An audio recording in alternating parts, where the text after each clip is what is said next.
Terri Butler, the Prime Minister has rejected a proposal of a process for Indigenous people to come together and form a consensus opinion of what changes they'd like to see in the Constitution.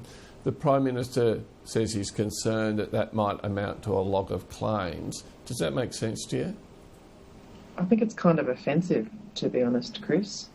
I mean, to say to the First Nations people, the people about whom this process exists, well, sorry, we don't really want to hear your views independently. We think that we want you to be part of a much broader process because we don't trust you to not come up with something that's a log of claims.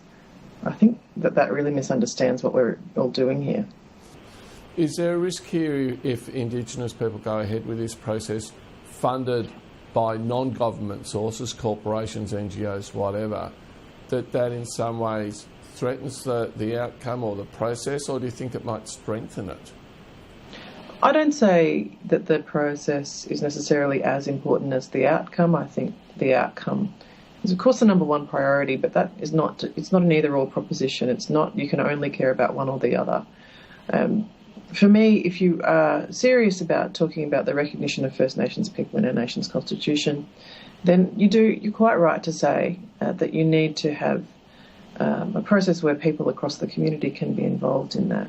But that's not exclusive of the proposition that Aboriginal people, that Torres Strait Islander people, should be able to get together and talk together about what might be involved in recognition. That has happened already. There's been forums already. In my electorate, we've got 98.9, Too Deadly, the radio station, which is an Indigenous station. And last year I heard a broadcast with a wonderful Quandamooka elder, Uncle Bob, and others talking about what recognition might mean and the value of recognition and their concerns about whether it could end up being tokenistic. I'm sure that there will be discussions and conversations.